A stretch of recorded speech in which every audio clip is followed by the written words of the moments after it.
Hello दोस्तों, अगर आपने अभी तक वॉइस ऑफ हार्ट चैनल को सब्सक्राइब नहीं किया है तो चैनल को ज़रूर से सब्सक्राइब करें ताकि आप आने वाली नई नई स्टोरी सुन सकें। दूर से गाने की आवाज़ सोनी के कानों तक पहुंच रही थी और वह इसे सुनकर रोती हुई अपने अतीत के गलियारे में खोती जा रही थी। यह गाना उसे और उसके प्यारे पति अविनाश को बहुत ही ज़्यादा पसंद था। बहुत लंबा तो नहीं, परंतु एक छोटा सा यादगार रास्ता दोनों ने एक साथ तय किया था। घर वालों की मर्जी के खिलाफ शादी की थी। सोनी बचपन में भी एक बार विधवा हो गई थी और अब फिर से विधवा थी। उसे तनिक भी याद नहीं कि कब उसका विवाह हुआ, कब वह सुहागन बनी और कब विधवा भी हो गई। सोनी की कहानी कुछ इस तरह है। गांव से 10वीं पास करने के बाद घर में बाबूजी का फरमान जारी हुआ कि अब आगे पढ़ने की ज़रूरत नहीं।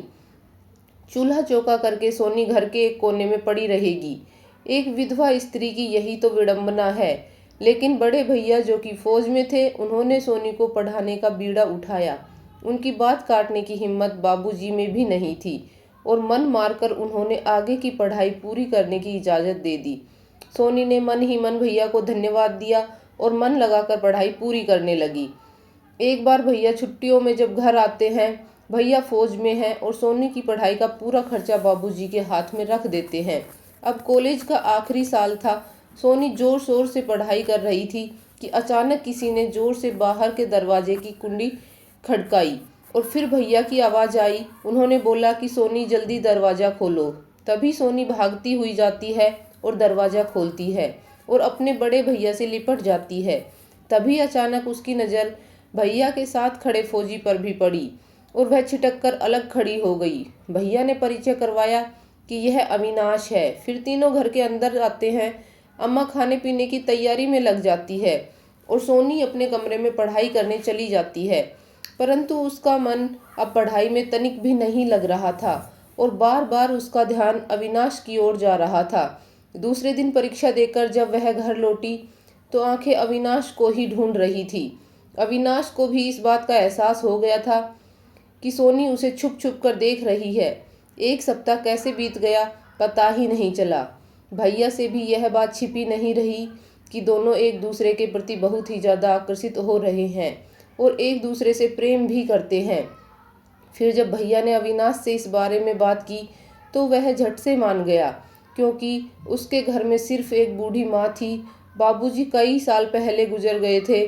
भैया ने फिर अम्मा बाबूजी से इस बारे में बात की तो बाबूजी गुस्सा हो गए, क्योंकि सोनी बाल विधवा थी और अविनाश भी उनसे नीची जाति के थे। अम्मा बाबूजी ने अब घर में बहुत ही ज़्यादा बवाल कर दिया था। वह दोनों बिल्कुल भी नहीं मान रहे थे। अब भैया के पास एक ही उपाय बचा था, घर वालों से छुपाकर शादी कराने का। वह चुपचाप पास वाले गांव के मंदिर में दोनों को लेकर गए और शादी करवा दी। विदाई के समय भैया से लिपटकर सोनी खूब रोई। माँ और पिताजी के बिना सोनी को शादी करना बहुत ही अजीब लगा, लेकिन वह बचपन में विधवा हो गई थी, इसलिए अब वह अविनाश को नहीं खोना चाहती थी। उसने मन ही मन मंदिर में ही माँ और पिताजी से हाथ जोड़कर माफ़ी मांग ली और अविनाश के साथ अपने ससुराल चली गई। फिर एक बेटे के जन्म होने के बाद सोनी अपने पति के साथ मायके आई तो उसके अम्मा और बाबूजी भी सब कुछ भूलकर उसे गले से लगा लिया।